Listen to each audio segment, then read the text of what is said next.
Good afternoon, ladies and gentlemen, and welcome to the future of the water and wastewater industry and the careers you didn't know about. I'm your host, Dave Kosminski, and we are live in the studio, okay, with a new friend, old friend, okay, from Snyder Engineering, Mr. John Miles, who is a technical specialist. Hi, John. How are you?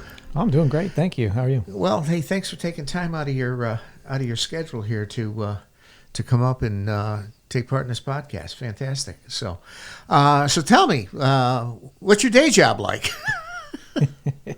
Oh, that one's fun.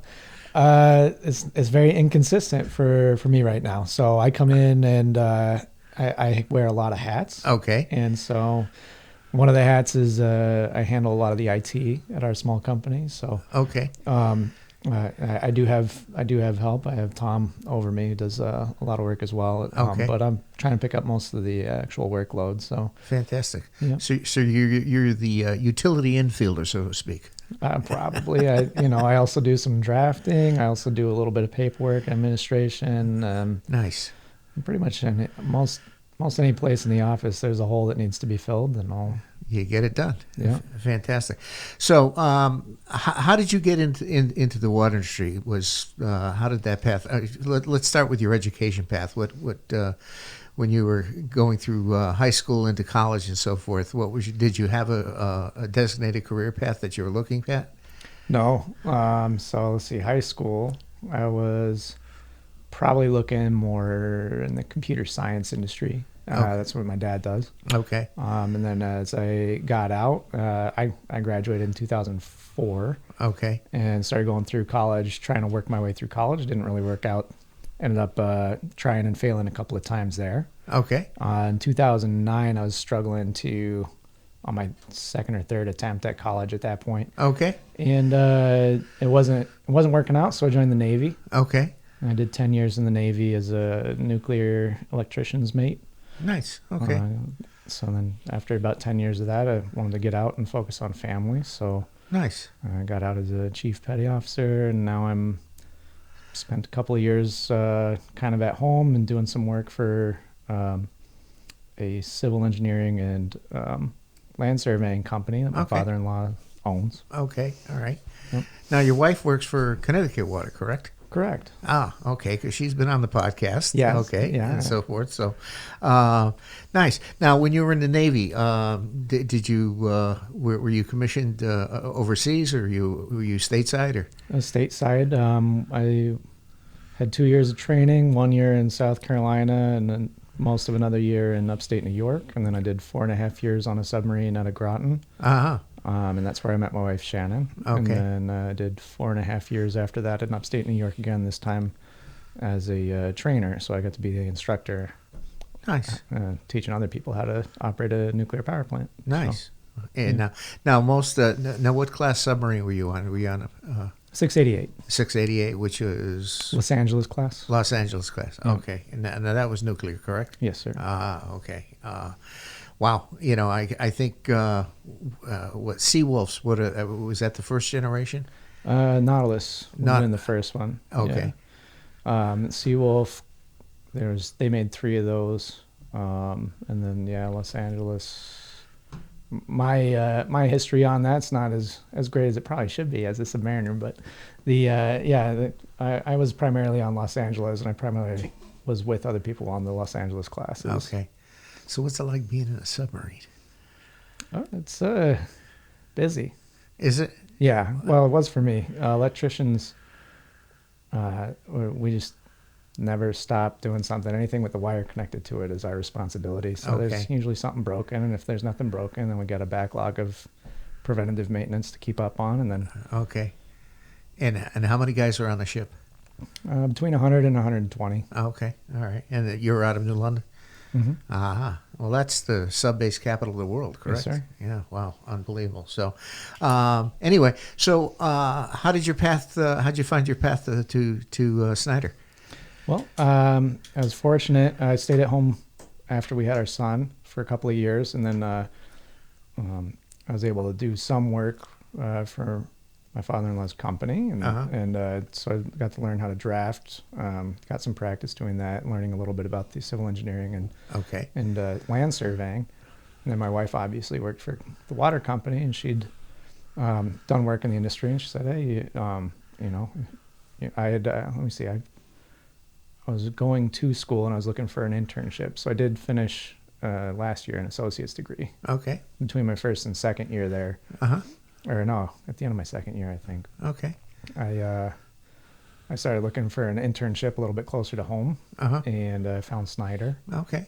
I was recommended, and it's been a fantastic experience working there. Yeah, it's Don is really Don and Zach have done a great job. You know, I can remember when Don and Zach started over there, over Donnie's garage in their house. My God, and look at them now. You know, as far as he's expanded, he's diversified, he's got a construction part of the business, and so forth. So are you involved in the construction side of the business too, or just the design? Less so. I touch on it once in a while, but generally my focus is on the engineering side. They have a great team over the construction side, and they just don't need my services as much over there. I see. I'm not mad about. No, well, for sure. And you know, you guys work for pretty much all of the water utilities now. You work for Connecticut Water, you work for Aquarion, you've got. I think you also work for MDC, correct? Yeah, and we do work for regional, and we've had one or two jobs for a couple others. Middletown, more recently, we've done one or two jobs with. Nice. Mm-hmm. And you did a pumping job for us in Portland here when we had to pump Job's Pond. Yeah, I overheard some of that. I wasn't directly involved, but it sounded like quite the feat. Yes, it was. Well, I think this is, I've been with the town. I just retired. I've been retired now from the town a little over a year, and I've worked for the town for 50 years. And, in the amount of time that I've worked for the town, at Job's Pond, got into that flood. This is only the second time in I don't know how many years. So, that was one of, I think it was back in the 80s that it was pumped out before and so forth. But it's, it's one of those landlocked water bodies that goes up and down with springs and so forth. So and springs just kept coming and flooding the houses and so forth. So how has the technology changed?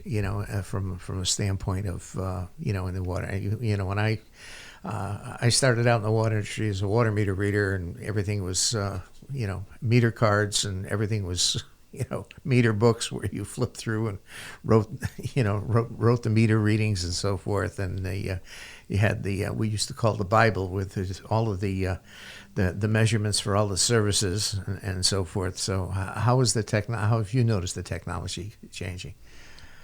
There's been a significant amount of technology change, and generally you can kind of see where it's going if you watch where the cutting edge is, and then you just kind of extrapolate a little bit and understand, is it beneficial to what I'm doing directly?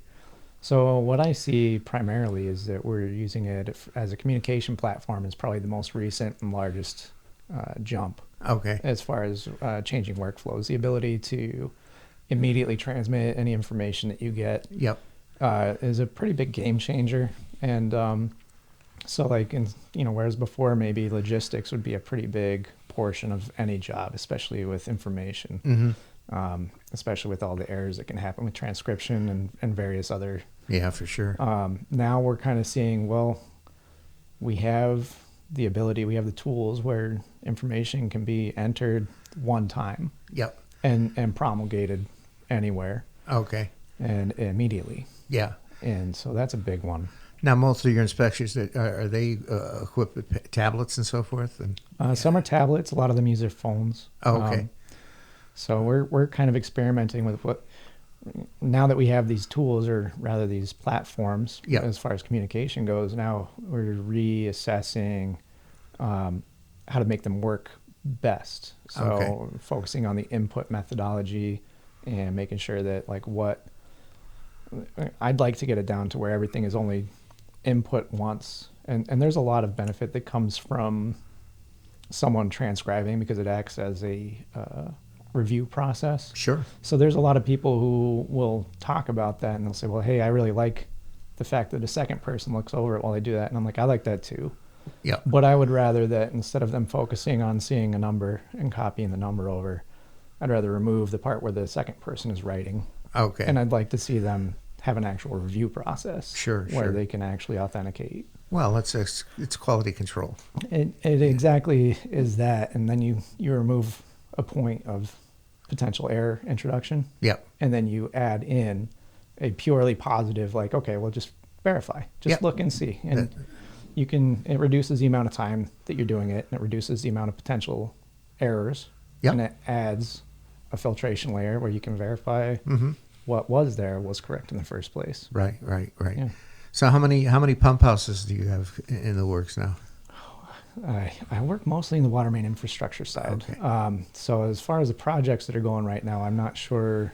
Zach's group does a great job, and I know that they're quite busy, but I don't know how many pump stations they're working on. We have a pretty significant number of water main installation projects being inspected right now, and more coming up. Yeah, you got a couple in for MDC in I believe in West Hartford, right? That sounds right. Yeah. Yeah. We got a couple over there. We have several jobs going for Aquarian now. Uh-huh. I think we're 5 or 6, and we have some stuff going on for Connecticut Water. We usually have between 2 and 5 going. Okay. Nice. Well, I appreciate you taking time to come up and sit down for the Future of the Water and the Wastewater Industry podcast and so forth. And with us in the house is Mr. John Miles from Snyder Engineering, and he's a technical specialist. So, John, thank you so much. That concludes this episode of the Future of the Water and the Wastewater Industry and the Careers You Didn't Know About. I'm your host, Dave Kosminski, and we are live in the studio at Connecticut Valley School of Music and Dance. And that is all. John, thank you so much for coming up. Thanks for having me.